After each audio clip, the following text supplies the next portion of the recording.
Bonjour tout le monde, on se retrouve pour une nouvelle vidéo. On va parler d'un sujet hyper d'actualité puisqu'on va parler des élections présidentielles et des élections législatives.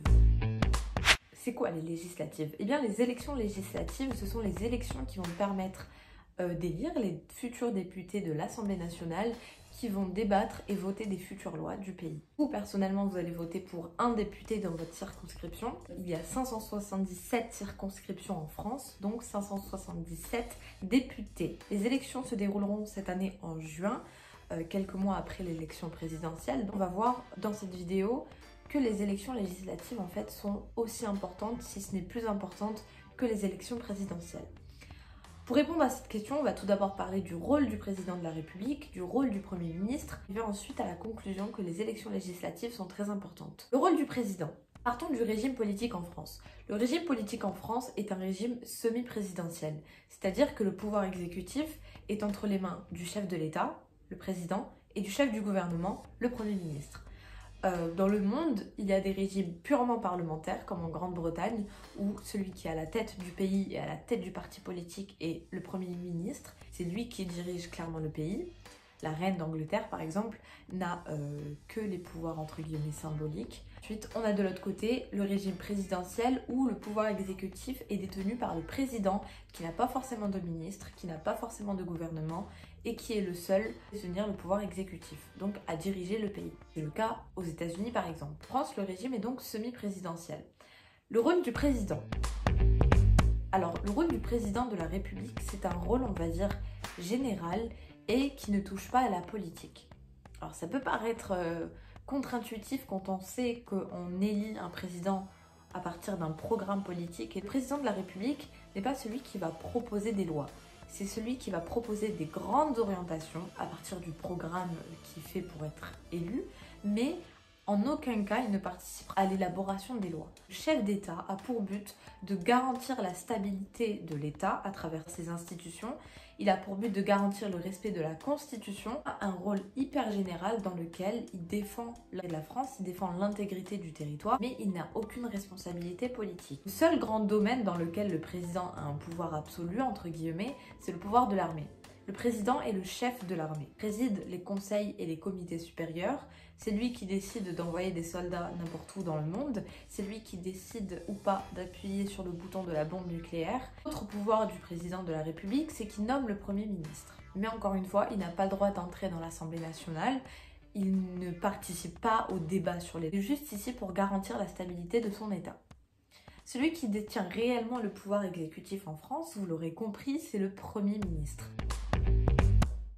Le Premier ministre est le chef du gouvernement. Article 20 de la Constitution, le gouvernement détermine et conduit la politique de la nation. Il dispose de l'administration et de la force armée.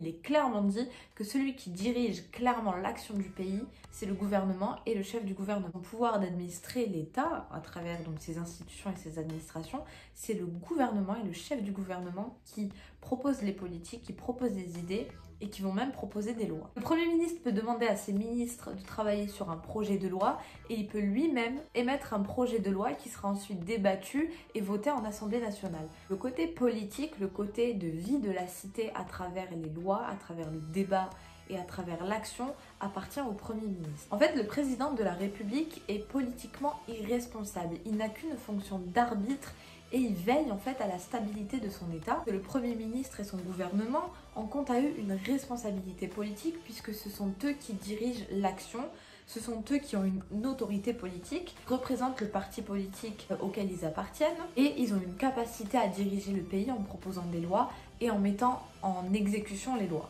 Mais il est clair que lorsque le président de la République et le Premier ministre appartiennent au même bord politique, cette frontière entre Premier ministre et président de la République est floue, voire inexistante. Enfin, le pouvoir exécutif, en fait, en réalité, il appartient et au président et au Premier ministre. Et si les deux sont du même bord politique, ils vont bien évidemment être d'accord sur tous les points. Et lorsque le président va vouloir créer un projet de loi, le Premier ministre ne va pas s'y opposer. En cas de période de cohabitation, c'est-à-dire que lorsque le Premier ministre n'appartient pas au même bord politique que le président de la République, celui qui dirige effectivement le pays, qui a clairement le plus de pouvoir, c'est le Premier ministre et uniquement le Premier ministre. Le président, en fait, comme je vous ai dit, il n'a plus qu'un rôle veiller sur la stabilité du pays. Il dispose de son armée, mais il n'a plus aucune voix politique.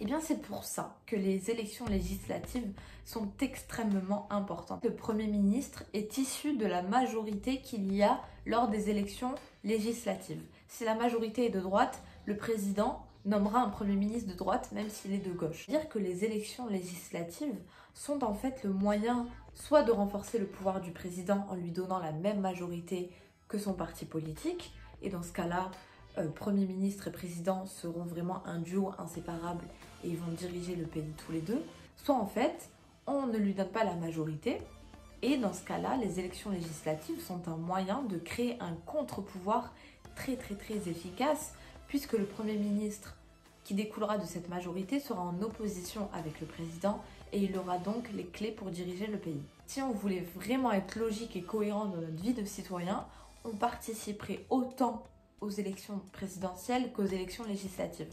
Mais on est très détaché des élections législatives, on pense qu'elles n'ont pas d'importance et en fait, si elles peuvent venir renforcer le pouvoir du président ou au contraire le limiter et lui donner un contre-pouvoir. Tout ça pour dire que les élections législatives sont aussi importantes, si ce n'est plus, que les élections présidentielles. Si on veut vraiment aller au bout de notre devoir de citoyen, je pense qu'il est crucial de voter avec la même énergie et la même, on va dire, préoccupation que lors des élections présidentielles. J'espère que cette vidéo vous aura plu, j'espère qu'elle a été claire. On se retrouve très vite pour une prochaine vidéo. Et comme d'habitude, d'ici là et à tout jamais, osez penser!